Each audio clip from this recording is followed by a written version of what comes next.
Wrestling has more than one royal family.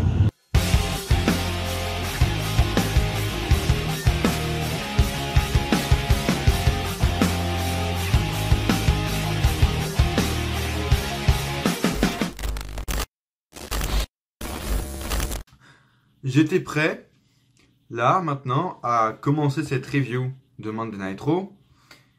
Et j'avais déjà prévu quelques trucs, parce que je me suis dit, bon, Raw, cette semaine, ce sera comme toutes les semaines depuis presque 2 ans, vous savez. J'avais prévu une petite musique, j'avais prévu, etc., etc. J'avais déjà prévu de parler de mal, en mal de Raw. J'avais déjà prévu ça, de dire encore que Raw c'est de la merde, de dire que j'en ai marre. À chaque fois, il casse vraiment tout le temps. Et j'étais prêt, je vous l'avais dit encore, je viens de vous le dire. J'avais prévu une musique, j'avais prévu machin. Mais alors là, ce qu'on a eu ce soir à Raw, je n'y étais pas du tout, mais pas du tout prêt. Et je pense que personne ce soir n'était prêt de ce qui allait se passer. Quand j'ai vu Roman Reigns arriver ce soir, au début avec sa musique en tant que champion universel, et surtout avec sa chaîne en or et sa montre en or, je me suis dit, heel turn. C'est ce soir, c'est maintenant. Pourquoi ? Parce que si vous me suivez déjà depuis vers WrestleMania 34, au Raw Post-Mania 34, etc., Roman Reigns, au Raw Post-Mania, était arrivé avec des chaînes en or et une montre en or, etc., à plus de 10 000 $. Et sur Twitter, vous pouvez le vérifier si vous voulez, sur Twitter, je vous avais dit, un truc comme ça, il a un peu une tenue comme à NXT, en or et avec une montre à 10 000 $, etc. Je me suis dit, ça sent le heel turn. Et en fin de compte, il n'y avait rien eu. En fin de compte, il n'y avait absolument rien eu du tout. Et ce soir, je me suis dit, bon, cette fois, c'est la bonne. Montre en or, etc. Il n'y a pas moyen. Roman Reigns fait un heel turn ce soir. Et je peux vous dire que j'attendais un heel turn. J'ai été choqué, vraiment. J'ai, comme toute l'arène de Providence, là, où ils étaient ce soir, à Raw, j'étais abasourdi par la nouvelle. Vraiment, j'étais abasourdi par la nouvelle. Et oui, je ne m'attendais vraiment pas à ça. Et c'est tellement triste d'entendre ça, imprévisible. Et ça nous rappelle à quel point, ça nous ramène à la réalité. Ça nous ramène vraiment à la réalité, c'est ça. Et que tout peut arriver à n'importe qui. À n'importe qui. Et ce soir, Roman Reigns nous a dit qu'il était atteint d'une leucémie, une maladie du sang et de la moelle osseuse aussi également, qu'il avait déjà, il y a 11 ans, combattu et avait réussi à la combattre et à la battre, cette maladie, il y a 11 ans. Et ce soir, cette semaine, cette année, cette maladie est revenue en lui, est revenue le faire chier, tout simplement. Et franchement, j'apporte tout mon soutien à cet homme. Et qu'on aime ou pas Roman Reigns, là, on parle, qu'on aime ou pas Roman Reigns, vous le savez, je suis le premier. Et les Beasts, les Catch Club, je sais pas les Catch Club s'ils font ça, les WLA France, tout le monde, Vico Wrestling 21, ils font tout ça chaque semaine. Tous les youtubeurs catch, et même vous, derrière votre écran sur Twitter ou quoi. Et je ne dis pas ça en mal, hein, vous avez le droit. Nous tous, nous critiquons Roman Reigns chaque semaine. Parce que on ne peut plus de son booking, on n'en peut plus de comment il est pushé. Ça fait 4 ans que le mec est un échec. Le caractère, le personnage, le caractère c'est de l'anglais. Le personnage est un échec. Et ce soir, on parle de l'humain, de Joseph Anoa'i. Et on peut dire tout ce qu'on veut sur Roman Reigns, sur le personnage Roman Reigns. On peut dire qu'il est mal booké, etc. Je suis le premier à le dire. Mais ce soir, l'humain Joseph Anoa'i a été touché et il a besoin d'être respecté et d'être applaudi. Et ce soir, la ville de Providence où ils ont été ce soir à Raw l'a compris et ils ont applaudi Roman Reigns. Ils n'ont pas fait des yes comme des cons en mode quand Roman Reigns a dit qu'il allait rendre son titre vacant. Ils n'ont pas fait des yes, ils ont tous été abasourdis et ils ont tous applaudi Roman Reigns ou Joseph Anoa'i. Et ça m'a fait tellement plaisir, les gens l'ont respecté, les gens ont compris, il n'y a pas eu des gens cons en mode ouais, trop bien. Et ce soir, voilà, je vous l'ai dit, c'est Joseph Anoa'i qui a été touché, c'est l'humain. Et voilà, c'est choquant. Et quand on a vu le Shield à la fin, Seth Rollins et Dean Ambrose, arriver et pleurer comme des madeleines, pour reprendre une ancienne expression, c'était lourd, c'était très lourd, c'était fort, c'était très fort comme émotion. Et la maladie touche tout le monde, et cette maladie-là et toutes les maladies en général, c'est de la merde. Moi, j'ai mon grand-père qui est touché de la leucémie. J'ai mon grand-père, et quand Roman Reigns a dit ça, j'ai directement pensé à mon grand-père qui est atteint de la leucémie également. Et c'est vraiment chiant. C'est vraiment les cancers et les maladies comme ça, c'est les pires trucs du monde entier. Ça peut arriver n'importe quand, n'importe où. Et quand tu vois Seth Rollins fondre en larmes pour son ami quand il arrive, et avoir des émotions de la vie réelle. Là, on parle pas des émotions d'une trahison dans le catch. Là, c'est la vie réelle. Et c'est obligé de nous toucher. Que tout le monde, si on est un humain normalement constitué, et que ce soit Roman Reigns, ou que ce soit Braun Strowman, ou que ce soit notre catcheur préféré, ça aurait pu être Jeff Hardy, machin, c'est Roman Reigns. Si on a un humain normalement constitué, ça nous touche profondément. Et c'est ce que ça m'a fait ce soir. Ça m'a touché profondément. J'ai pas pleuré comme une merde, mais comme maintenant j'ai les larmes qui venaient aux yeux, et je tremblais, surtout. Quand j'ai commencé à écrire mes pensées sur Twitter, d'ailleurs allez me suivre sur mon Twitter et mon Facebook, etc., où j'ai mis mes pensées de ce qui s'est passé, et de Raw en général, même si, voilà, je vous le dis concrètement, j'ai pas tweeté sur Raw, à part sur ça, parce que j'en ai rien à foutre de Raw ce soir, j'en ai rien à foutre, vraiment. Ce soir, Raw, personne n'en avait rien à foutre, vraiment. Et bravo d'ailleurs à la ville de Providence, parce que malgré cette annonce-là, ils ont réagi. Ils ont eu beaucoup de réactions, la ville de Providence ce soir. Et bravo à eux, parce que c'est vraiment une ville de campagnards, Providence. Qui connaît Providence, Rhode Island, sérieusement? Qui connaît cette ville? C'est une ville de campagnards, et pourtant, ils ont réagi comme si c'était Chicago. Donc vraiment bravo à eux. Mais ce soir, justement, pendant que je tweetais sur Twitter les 2-3 trucs que j'ai mis par rapport à ces segments-là, où le Shield pleure, etc., eh ben, je tremblais vraiment. Et waouh, et voilà, peu importe qui ce soit, on a été tous touchés ce soir. Et c'était des émotions comme ça, des segments comme ça. C'est rare dans le catch, c'est très rare. C'est très rare, et ça me rappelle des segments comme la défaite de l'Undertaker à WrestleMania, ou quand Daniel Bryan a annoncé sa retraite, ou quand voilà, Chris Benoit est mort et que la WWE lui a consacré un Raw entier, etc. Des segments, des moments comme ça, là c'est pas une mort évidemment, mais c'est tellement rare d'avoir des émotions aussi tristes comme ça dans le catch que waouh, on n'est pas habitué et on n'était pas prêt du tout. En plus, il n'y a eu aucune rumeur sur ça. T'as Axel de WWE Fan France, et d'ailleurs bravo à lui, qui était l'un des seuls sur YouTube, je crois même le seul, à dire que Roman Reigns n'était plus présent durant ces derniers live events, voilà, ces derniers jours, et qu'il était peut-être blessé. On n'a aucune nouvelle de ça. Je crois que il y a seulement quelques personnes, je pense vraiment qu'ils le savaient, dont Seth Rollins et Dean Ambrose, sa femme, Vince et Triple H. Je pense qu'il y a vraiment peu de personnes qui le savaient, cette maladie.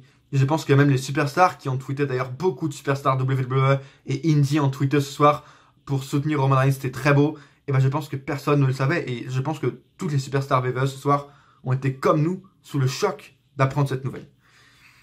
C'est quand même assez ironique. Et je parle de la situation. Je parle pas de l'humain Joseph Anoa'i. Je respecte ce mec et je donne tout mon soutien, et vraiment que Roman Reigns, Joseph Anoa'i reviennent le plus fort possible et le plus vite possible à la WWE, qui s'en sortent et qui battent cette maladie, parce que là il est en train de se préparer pour le deuxième plus gros combat de sa vie. Il l'a déjà fait une fois. Il est encore en 2018 obligé de refaire ce combat face à cette maladie. Et voilà, je donne tout mon soutien et j'espère qu'il va revenir le plus vite possible. Mais la situation, je parle de Roman Reigns, du booking et du push de Roman Reigns. La finalité, et cette situation-là, et la finalité de ce booking et de ce push, c'est ironique. Vraiment, comme tu dis, ils ont tout essayé. Ils ont tout essayé.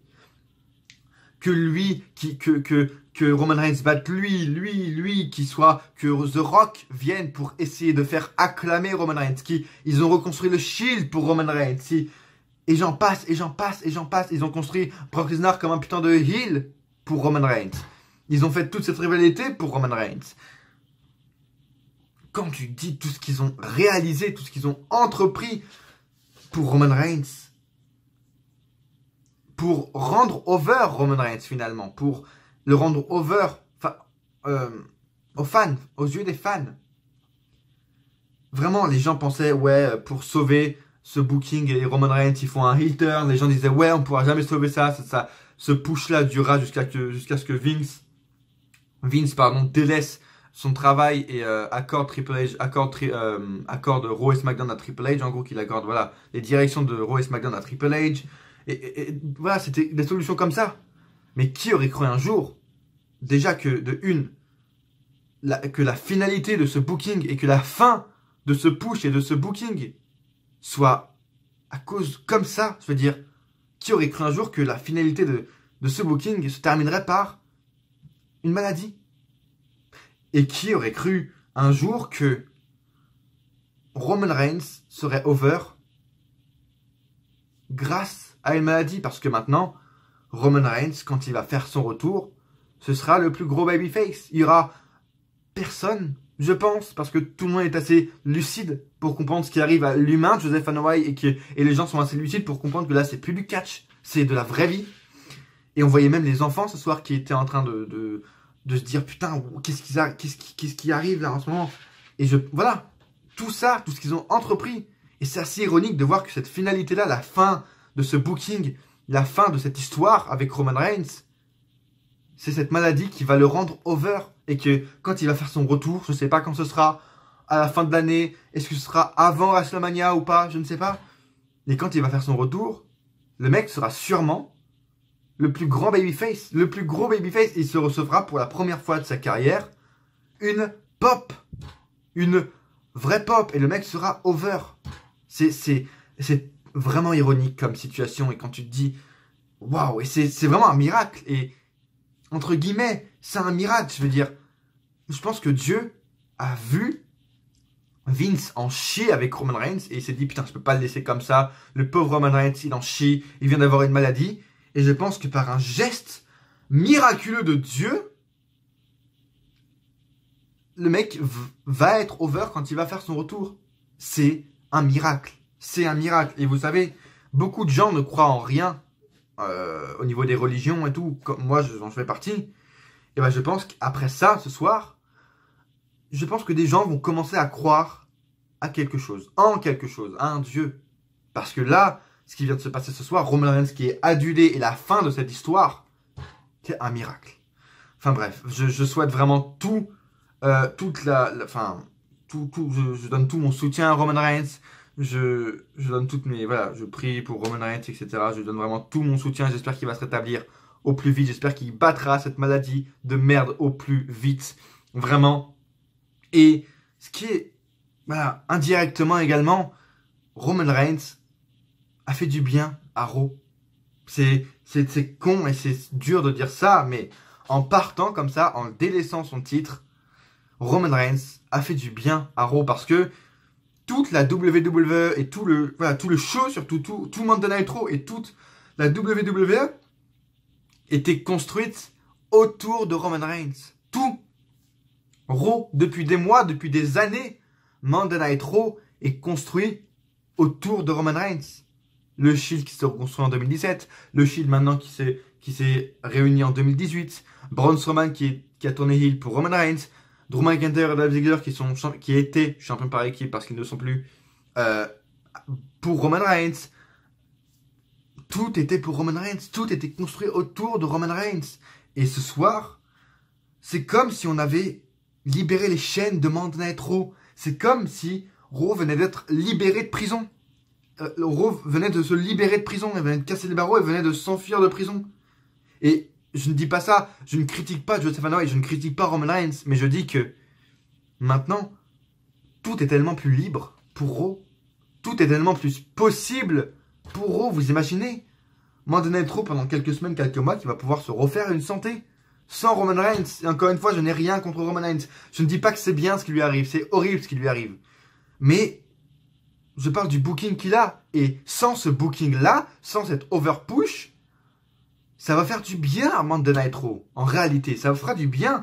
Parce que là, on a le titre universel qui est vacant actuellement. Et t'as tellement plus de possibilités Braun Strowman peut devenir champion universel. Seth Rollins, Drew McIntyre. Tout est tellement plus libéré. Et indirectement, encore une fois, il a fait du bien à beaucoup de superstars. Déjà au titre, à Raw et à des superstars. Dean Ambrose, ce soir, a fait son heel turn. Et c'est ça qui est magique avec la WWE. C'est que toutes les semaines, depuis qu'on tease le heel turn de Roman Reigns, toutes les semaines, tous les youtubeurs, que ce soit Busted Open, French Wrestling Beast, moi, on tease tous. Putain, il le tease. Si ça arrive la semaine prochaine, ce sera nul. Ce sera nul parce qu'on aura teasé et on saura que que Dean Ambrose fera un heel turn et que ce sera pas imprévisible. Alors qu'un heel turn, on veut que ce soit imprévisible. Out of nowhere, you know.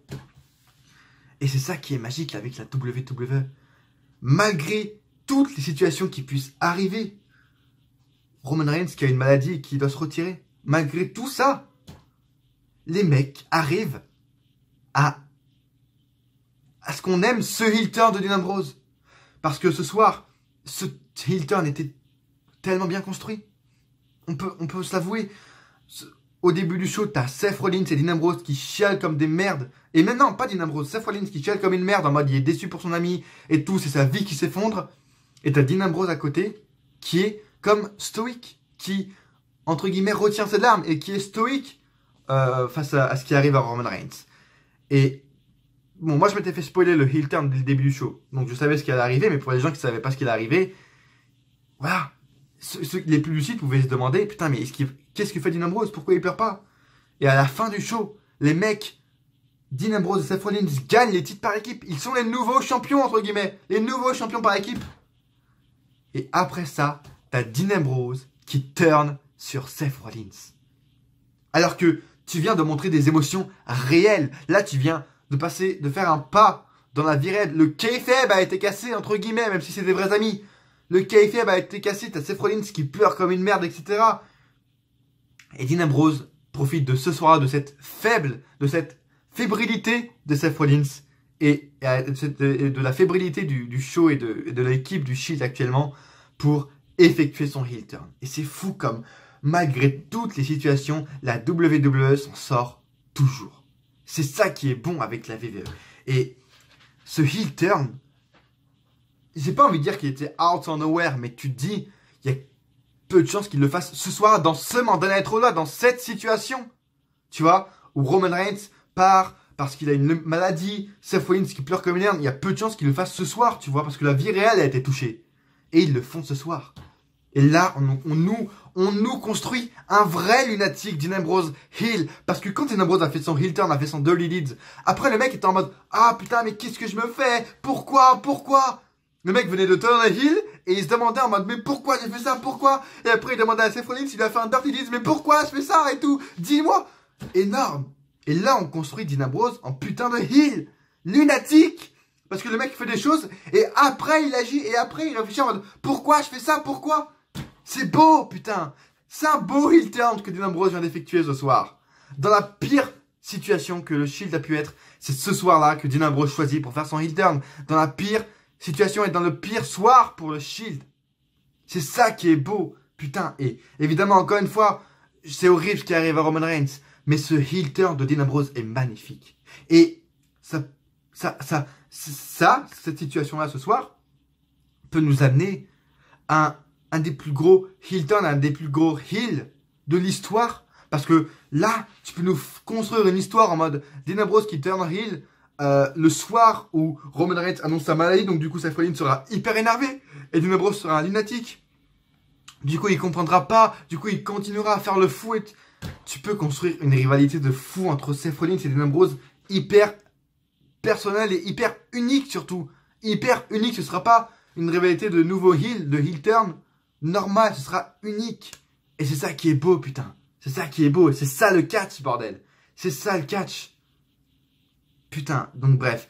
Indirectement, comme je vous l'ai dit, Roman Reigns fait des belles choses à la WWE. Et Roman Reigns a sûrement effectué là ses plus belles actions, entre guillemets, pas en quittant le ring, mais grâce à lui, laissant la place à un possible meilleur heel turn de tous les temps. Peut-être pas de tous les temps, mais en tout cas, là, c'était la meilleure situation pour pour que Dean Ambrose fasse un heel turn. Et il l'a fait. Bref, c'est beau, c'est... Voilà. Review de Raw assez particulière, vous le savez. Voilà, ce qui est arrivé, je vous l'ai dit déjà pendant 15 minutes. Ça fait peut-être 20 minutes que je vous parle, je sais pas. Bref, review de Raw assez particulière ce soir. Bienvenue sur la chaîne de Darren Ennis Catch. Voilà, review vidéo assez spéciale aujourd'hui de Raw. Comme je vous l'ai dit en début de show, j'en ai rien à foutre, oh, j'en ai rien à foutre. Tu vois ce que je veux dire? J'en ai rien à foutre. Mais on va quand même en parler parce qu'on est là pour en parler. Et malgré tout, Raw ce soir n'était pas infâme. Quand je regarde, évidemment il y a des trucs de merde, je veux dire. Et vraiment grosse pensée également à Finn Balor, Bobby Lashley et Lio Rush qui ont dû ouvrir le show Monday Night Raw après l'annonce de Roman Reigns. C'est comme après la défaite de l'Undertaker à WrestleMania, quand les femmes ont combattu, les mecs n'en avaient rien à foutre. Et là, Lio Rush, Bobby Lashley et Finn Balor ont dû ouvrir le show après ce segment. Et ils ont quand même réussi à avoir de l'ambiance, à créer de l'ambiance et à avoir de la hit avec la foule, etc. Bravo à eux, vraiment bravo. J'ai pas regardé le match, évidemment, j'étais encore trop sous le choc. J'ai absolument pas regardé le match d'après également, Sasha Banks, machin. Mais voilà, la DX, le segment DX et tout, c'était pas trop mal. Polyman qui également, voilà, donne beaucoup de crédit à Roman Reigns et les larmes aux yeux quand il parlait de Roman Reigns, etc. Très très beau. Elias qui a tourné face peut-être ce soir, je sais pas. Elias qui a l'air d'être un babyface parce qu'il a attaqué Baron Corbin. Donc je sais pas, babyface, je sais pas ce qui se passe, mais bref. Et bon, Fatal 4-Way dégueulasse. Et le main event qui était pas trop mal, vraiment. Donc c'était un Raw, bah évidemment pas le meilleur de tous les temps, mais il y a eu des trucs, quoi. Il y a eu des trucs, sans compter le premier segment, mais bref. Bienvenue sur cette vidéo, les amis. Review encore une fois assez spéciale. Laissez un pouce bleu si vous aimez ce que vous voyez. Laissez un pouce bleu pour Roman Reigns, pour soutenir Roman Reigns, MDR. Hashtag Code for LAN, hein, mais bon. Abonnez-vous si ce n'est pas déjà fait et activez la cloche, évidemment très très important. J'essaie il y a des nouveaux projets, j'ai envie de vous dire, qui sont en train d'être faits. Je vous le dis depuis des mois, des semaines. Mais en fait, voilà, je trouve pas le temps, je trouve pas... Et moi, il faut que je sois parfait. Et là, j'arrive pas à trouver le truc parfait pour lancer ces nouveaux concepts sur ma chaîne YouTube.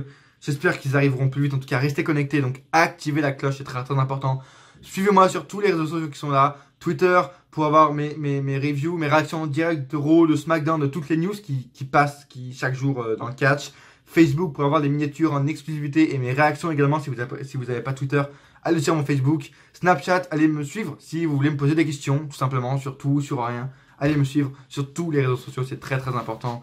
Et je pense qu'on va commencer ce soir cette review, enfin ce soir, aujourd'hui plutôt, cette review de Raw qui a eu lieu hier soir. C'était oui, en Providence, Richmond, 22 octobre, c'était, et voilà, le show a commencé avec Roman Reigns. Je pense pas qu'on va revoir ça parce que, c'est lourd, hein. Je vais pas vous le traduire, vous savez très bien ce qu'il a dit, que voilà, Roman Reigns s'est atteint une leucémie, ça fait 11 ans maintenant, il a combattu déjà une fois, elle est revenue cette année, voilà. Il a remercié tous les fans, parce que qu'il le eut ou qu'il l'acclame, il a des réactions et c'est ce qui lui fait le plus plaisir, etc. Donc vraiment, on va pas traduire et on va pas non plus le réécouter parce que ça fait c'est assez lourd, comme je vous dis, c'est assez fort de réentendre ça, vraiment. C'est un segment très très fort qui arrive très peu souvent dans le catch et qui est très lourd, vraiment. Donc encore une fois, j'espère que Roman Reigns va se rétablir le plus vite possible et voilà, qu'il va peut-être revenir, il va revenir en babyface, je pense, ou alors qu'il revient en heel, pourquoi pas? Parce que, encore une fois, on pourrait faire un beau heel turn. Roman Reigns va revenir en tant que pur babyface, voilà, c'est sûr. Après ce qui lui est arrivé, c'est quand même, encore une fois, comme je vous le dis, assez ironique. Ils ont tout essayé et le seul moyen pour que Roman Reigns soit acclamé, c'est qu'il ait quelque chose de grave. Voilà, bref. Et pourquoi pas un heel turn après, quelques semaines plus tard, après son retour, qu'il fasse un heel turn en mode j'ai réfléchi pendant ces semaines ou ces mois d'absence, je sais pas combien de temps il sera absent et qui fait ouais, alors j'ai réfléchi et vraiment, je me rends compte que vous me servez à rien. Et donc, du coup, je m'en bats les couilles de vous, j'en ai rien à foutre. Vous voyez? Bref, voilà. Je pense à des trucs comme ça, pourquoi pas, mais bref. Voilà, Roman Reigns, j'espère qu'il va se rétablir le plus vite possible. Et donc, voilà, soutien à Joseph Anoa'i. Le match qui a continué après. Finn Balor contre Bobby Lashley, qui en avait quelque chose à foutre. Je ne sais pas qui.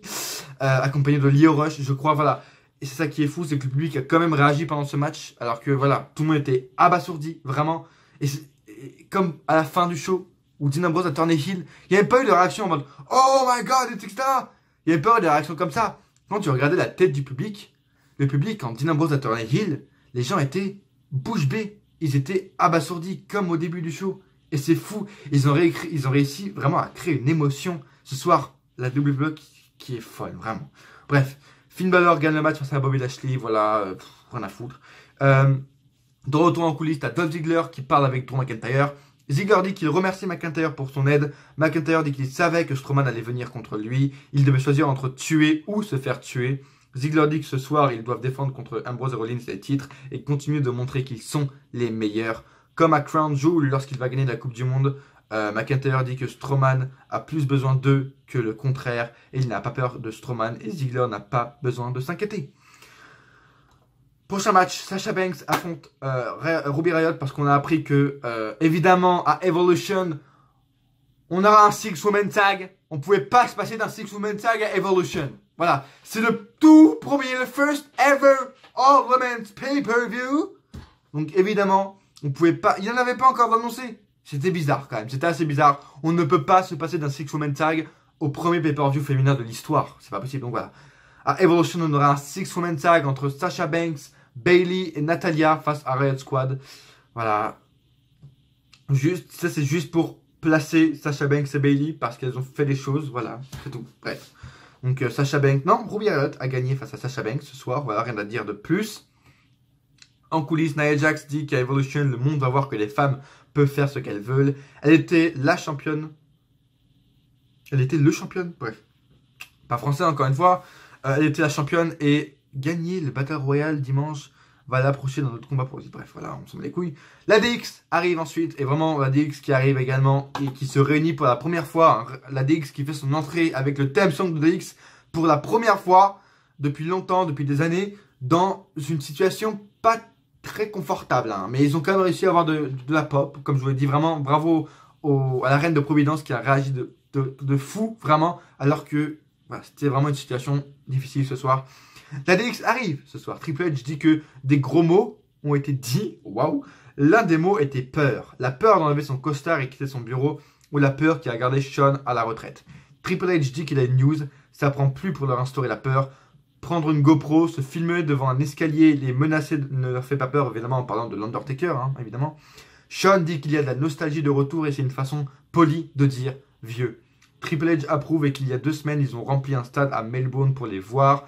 Vieux est une façon polie de dire qu'ils sont les meilleurs. Ils font vivre le X depuis 22 ans. Et lorsqu'on voyait le X, on sait qu'ils sont les meilleurs. D'accord, on emploie l'imparfait, du passé, du présent. Ok. Aujourd'hui, le X parle au futur en disant que le futur est maintenant. Évidemment, là, il parlait de NXT. Le X, le deuxième X, il parlait de NXT. Voilà, encore une fois, Triple H qui arrive à placer NXT dans une rivalité comme ça. Triple H est vraiment le meilleur. Enfin bref. Triple H dit qu'ils vont amener le X de la DX à Crown Jewel et ce n'est donc pas pour rigoler ou la nostalgie mais c'est juste pour botter leur cul au Border of Destruction tout simplement. Sean allait dire 2 mots donc les sockets mais le dong out entier et là on a eu une promo de l'Undertaker et Kane dans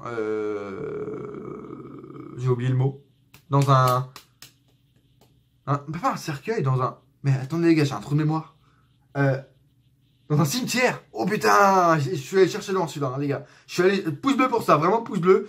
J'ai remué mes méninges pour ça. Waouh.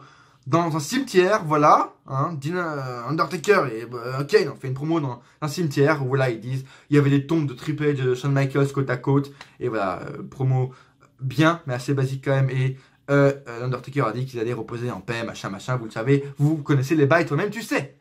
Bref. Priorité qui commence à prendre de l'ampleur et qui, malgré tout, commence à me plaire. Voilà, j'ai même plus envie de critiquer Shawn Michaels, le fait qu'il revienne sur le ring et qu'il revienne peut-être à Crown Jewel en Arabie Saoudite parce qu'on sait pas... Voilà, j'ai pas fait de vidéo spéciale pour Crown Jewel parce que j'étais occupé ces derniers jours, vraiment j'étais beaucoup occupé ces derniers jours, j'ai pas pu. Et voilà, vous voulez que je vous dise quoi sur Crown Jewel? C'est débile s'il est en Arabie Saoudite. Là, on voit bien que la VV ne prononce pas une seule fois le lieu de Crown Jewel parce que même, je sais pas, c'est dans une semaine et même eux ils savent même pas où ce sera. Parce qu'apparemment, les billetteries pour la billetterie pour les billets, hein, pour le show, n'ont même pas commencé à être vendus alors que le show est dans une semaine, à peine. On sait même pas si ce sera en Arabie Saoudite. Moi, si vous voulez vraiment mon avis, ils doivent pas y aller. Vraiment, ils doivent pas aller en Arabie Saoudite. Là, c'est même pas une image d'argent. Les mecs vont peut-être... Il faut qu'ils annulent leur contrat de 10 ans avec l'Arabie Saoudite. Parce que là, les gars, c'est pas que l'argent qui est en jeu. C'est votre notoriété et c'est votre image. C'est peut-être la WWE, mais s'ils vont là-bas, après ce qui s'est passé, après que le journaliste soit mort parce qu'il a dit du mal du gouvernement, et que le gouvernement dit « Ah oui, oui, c'est vrai, on l'a tué. » Et tu vas venir, comme ça, en mode « Oh bah, il s'est rien passé. » Les mecs, ils tuent les gens parce qu'ils sont pas d'accord. Bah allez, on oublie tout, les gars. Allez, on a un saut de catch à faire, nous. Non, bah, tu viens pas, en fait, tout simplement. Enfin, non. En plus, c'est de l'argent sale. Je veux dire, non, non, tu viens pas, c'est tout. Pour moi, je pense que Crown Jewel ne devrait pas être annulé, mais en même temps, tu veux le mettre où? Donc bon, Crown Jewel ne devrait même pas exister déjà. Voilà, tout simplement. Et c'est inquiétant parce qu'il n'y a que 5 matchs. Il n'y a que 5 matchs annoncés. Mais 4, je crois même. Alors que le show est dans une semaine. Est-ce que le show sera... En tout cas, le show ne doit pas... Voilà, si c'est officiel et qu'il va y être, et que ce show va se faire, il ne doit pas se faire en Arabie Saoudite, vraiment. Et je sais pas ce qui va se passer. C'est très flou ce qui se passe. Personne ne sait. Et après, encore une fois, il y a 4 matchs. Mais non, parce qu'il y a la World Cup. Et du coup, la World Cup, ça va faire combien? Ça va faire 1, 2, ça va faire 6 matchs à peu près. 5, 6 matchs, je crois. Bon, bref, en tout, il y a 10 matchs. Voilà. Même malgré qu'il n'y ait que 4 matchs, vu qu'il y a une World Cup, ça fait 10 matchs. Enfin bref. La World Cup également, aucun intérêt. Parce qu'il y a quoi à la clé? Il y a quoi? Bah, il n'y a rien. Voilà. Absolument rien. Tu gagnes pour gagner. Pour être à skip le best in the world. Là, c'est encore une fois pour lancer un pic à CM Punk. Hein, mais voilà. Encore, il y aurait par exemple une chance au titre ou un push à la clé. Oui. Mais là, il n'y a rien. Il n'y a absolument rien. Donc, pourquoi les gens se battent? Et voilà. Aucun intérêt. Bref. On parlait de la rivalité Undertaker et ADX. Hein, bon, bref. Je vous disais que ça me déplaît même plus. Que je commence à apprécier cette rivalité. Je n'ai plus rien à foutre en fait. Je laisse la rivalité se passer. Et voilà. Je vois si j'apprécie ou pas. Michael Cole ensuite nous annonce que on aura à Crown Jewel Braun Strowman contre Brock Lesnar pour être universel. Alors bon, je vous avoue que c'est pas la meilleure des solutions, mais bon, Brock Lesnar et Braun Strowman ont été désignés comme challenger au titre. Autant qu'on y passe. Est-ce qu'ils vont refourguer le titre à Brock Lesnar? J'en ai peur, mais bon, maintenant la situation a changé. Il n'y a plus Roman Reigns. Vince McMahon n'a sûrement plus Roman Reigns dans son viseur en tant que champion parce qu'il ne peut plus être champion. Du coup, voilà, peut-être que ça va libérer l'espace pour Braun Strowman. On sait pas. Bref, on verra bien la suite des choses à Crown Jewel. Et ça me fait rappeler également ça, que toute la soirée, comme des bâtards, comme des putains de bâtards, chaque 10 minutes, chaque 15 minutes, ils nous montraient le segment du début où t'as The Shield qui viennent pour Roman Reigns et qui pleurent aussi. Arrêtez les gars, ça nous fait tellement de mal. Et toutes les 15 minutes, ils nous ont montré le segment et l'image du Shield qui pleure, etc. C'était lourd, alors arrêtez, hein, s'il vous plaît, parce que bon, voilà. De retour en coulisses d'Anna Brooke, elle fait un segment pour Evolution, on s'en branle. Paul Heyman arrive sur le ring, et je vais pas vous traduire, je vais vous traduire comme moi, je l'ai entendu, pas comme Catch News, parce que bon, voilà, vous savez, Catch News, c'est pas non plus fiable. Et là, j'ai lu avant, c'est pas très traduction, pas très bien, mais bon, bref. En gros, Paul Heyman dit que, voilà, toutes ses prières et toutes ses pensées ce soir vont à Roman Reigns, qu'il est fier pour Roman Reigns et que Roman Reigns est maintenant un exemple pour ses enfants et pour les enfants de Paul Heyman, etc. Bravo à lui. Mais bon, Roman Reigns est le premier à le dire. Le show, malgré tout, continue. Et ce soir, on fait quoi? Il n'y a plus de champion. Donc du coup, qu'est-ce qu'on fait? Et Paul Heyman dit qu'il y a deux adversaires, deux challengers, mais qu'il y en a un seul qui mérite d'être champion et qui est digne d'être champion et qui peut représenter le champion même dans le Kogon et qui peut représenter la compagnie, etc. Et c'est Brock Lesnar. À ce moment-là, il y a Braun Strowman qui arrive et qui dit... il dit quoi? Il dit qu'il doit transmettre le message à Brock Lesnar qui va lui botter le cul. Et il va ensuite ramener le titre à Raw et il va le ramener chaque lundi, pas seulement car il le veut. Ok, point, d'accord. Il a eu ses différends avec Reigns, mais lorsque Reigns aura vaincu cette leucémie, il sera le premier à avoir une chance pour le titre. Ce qui est normal entre guillemets, parce que bon, vu que tu as rendu vacant ton titre, quand tu vas revenir, normalement tu auras le droit à récupérer. Hein. Ah, salut Finn Balor. Et Lesnar va avoir ses mains, donc gonna get these hands. Et Drew McIntyre arrive des coulisses ensuite quand Braun Strowman s'élève. Il lui faut un gros Claymore kick dans la gueule.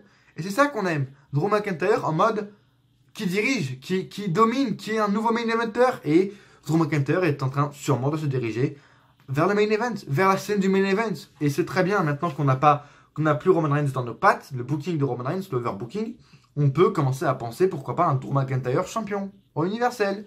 Why not? Bref.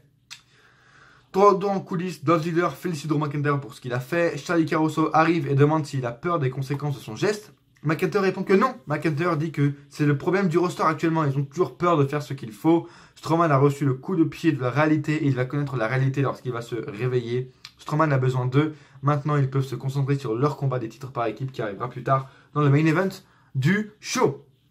Elias arrive sur le ring et demande, voilà, il fait son truc habituel. Et pas Apollo Crews le couple, donc on arrive sur un match Elias contre Apollo Crews. Elias gagne.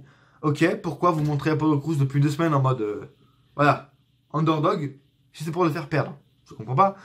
À la fin du show, enfin à la fin du match, pardon, t'as Elias qui revient. Ensuite, bah ouais, juste après, du coup, ouais. Avant ça, on a Kurt Angle qui...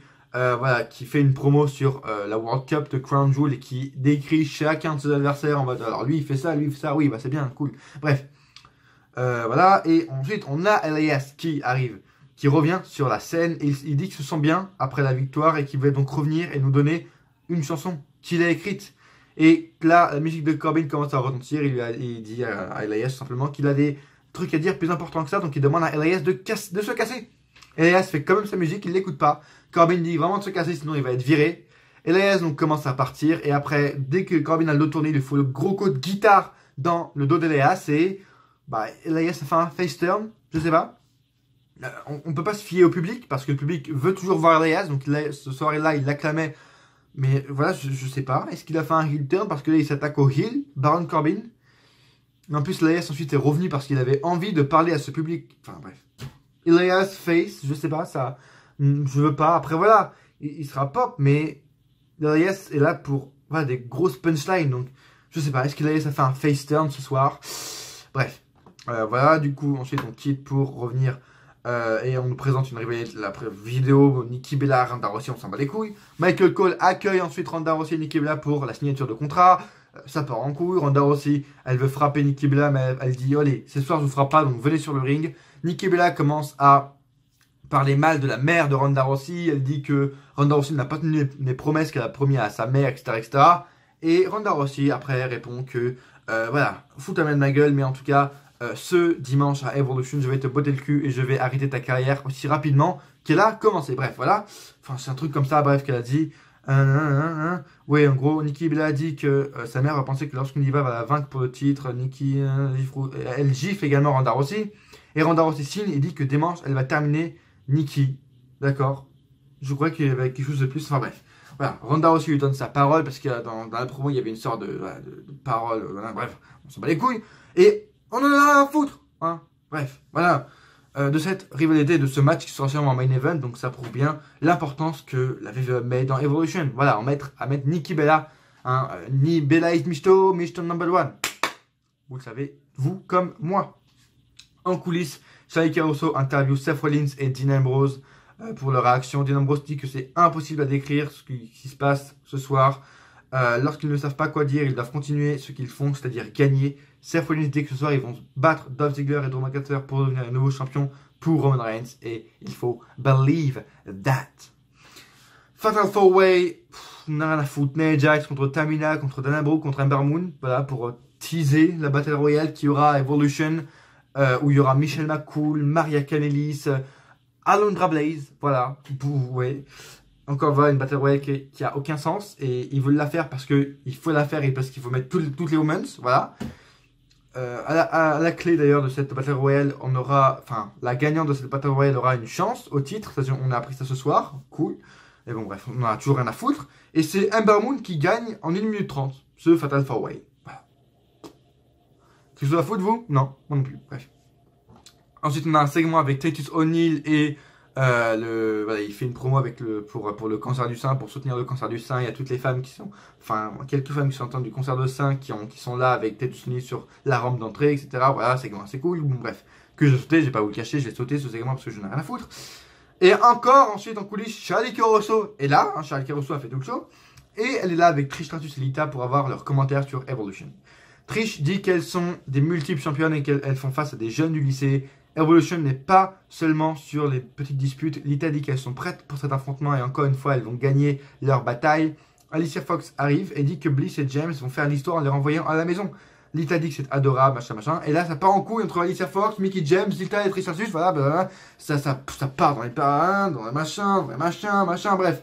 Ça part en couille. Bataille, enfin, fight dans les coulisses entre Lita, Trish Stratus, Alicia Fox et Mickie James. Et apparemment, d'après les dernières rumeurs, Alexa Bliss ne serait pas présente parce qu'on n'a pas vu ce soir. Et apparemment, elle ne serait pas présente à Evolution. Elle raterait Evolution parce qu'elle a eu une commotion cérébrale. Parce que Ronda Rousey, elle a affronté Ronda Rousey dans un live event. Et Ronda Rousey, elle est un peu trop forte. Donc du coup, apparemment, Alexa Bliss a une commotion cérébrale. C'est pour ça qu'on n'a pas vu ce soir. Et elle sera sûrement peut-être pas là à Evolution. Donc voilà, c'est pour ça qu'on a eu Alicia Fox. Bref, nous on a rien à foutre, hein, que ce soit Alexa Bliss ou Alicia Fox. De toute façon, moi j'ai juste envie de voir Lita et Trish Stratus et Mickie James. Voilà, les trois dans un ring. Après, Alicia Fox ou Alexa Bliss ou ta mère, ou j'en ai rien à foutre, vraiment. Ou ta grand-mère, ou j'en ai rien à foutre, vraiment. Et voilà. Et on arrive au main event pour le titre de Raw, par équipe de Raw. Dean Ambrose et Seth Rollins affrontent Dolph Ziggler et Drew McIntyre. Combat assez long, quand même. Une bonne vingtaine de minutes, je crois, en comptant toutes les coupures, etc. Et vers la fin du combat, tu as Seth Rollins qui fait tomber l'arbitre, en gros, voilà, qui met KO l'arbitre sans faire exprès. Braun Strowman arrive à ce moment-là et il frappe, il commence à frapper Drew McIntyre et ensuite Drew et Braun partent dans les coulisses. Dolph Ziggler se retrouve donc seul face au Shield et il perd, évidemment. Donc Rollins et McIntyre sont les nouveaux champions par équipe de Raw. Est-ce qu'ils vont le rester? Je ne sais pas, parce qu'on a eu un heel turn ensuite de Dean Ambrose, comme je vous l'ai dit au début de vidéo. Dean Ambrose a tourné heel et c'était beau parce que les gens, comme je vous l'ai dit, n'ont pas fait en mode oh my god, this is awesome, etc. Les mecs étaient abasourdis. C'est-à-dire, au début du show, t'as Roman Reigns déjà qui annonce qu'il a une maladie. Et là, Dean Ambrose, bim, heel turn, en mode je n'ai rien à foutre. Voir de la réaction du public, c'était tellement beau et ça allait tellement bien avec la situation de ce Raw, de ce soir-là. Très beau heel turn, j'ai hâte et on a enfin hâte d'être à Raw la semaine prochaine pour voir ce qui va se passer. C'est rare et c'est la première fois depuis très longtemps, mais j'ai hâte de voir Raw la semaine prochaine parce que je sais qu'il va sûrement se passer des choses intéressantes. Maintenant qu'il n'y a plus Roman Reigns, maintenant que la scène du main event est tranquille et libre, et maintenant que Dean Ambrose a fait un heel turn et qui est beau, c'est ça qui, voilà. Ils ont nous teasé le heel turn et malgré qu'ils nous aient teasé le heel turn, on a quand même réussi à avoir un heel turn assez stylé. Enfin bref. J'ai hâte d'être la semaine prochaine à Raw. Est-ce que Rollins et Ambrose sont toujours champions? Est-ce qu'ils vont rendre également les titres vacants? Voilà, on aura 2 titres de Raw vacants. Voilà, ça résume bien la situation actuellement. Bref, hâte d'être à Raw la semaine prochaine. Et j'espère que vous avez aimé cette vidéo, les amis, parce que c'est la fin de la review. Oui, je sais, c'est triste, je sais. On se retrouve normalement demain pour la review de SmackDown. Review de 205, je ne sais pas quand, pourquoi. Evolution. Pronostic de Evolution jeudi, normalement soir ou après-midi. En tout cas, restez connectés sur mes réseaux sociaux. Allez me suivre maintenant sur tous mes réseaux sociaux qui sont juste en bas ici. Merci de m'avoir suivi. Voilà, laissez un pouce bleu et abonnez-vous, c'est très important. Dites-moi en commentaire ce que vous avez pensé de ce Raw qui était assez spécial quand même. Et qu'est-ce que vous voyez maintenant pour la suite du titre universel, pour la suite du heel turn de Dean Ambrose? Dites-moi tout dans les commentaires, ça m'intéresse. Pouce bleu, partagez la vidéo un maximum. Et à coup sûr, on se retrouve dans une prochaine vidéo. Ou pas.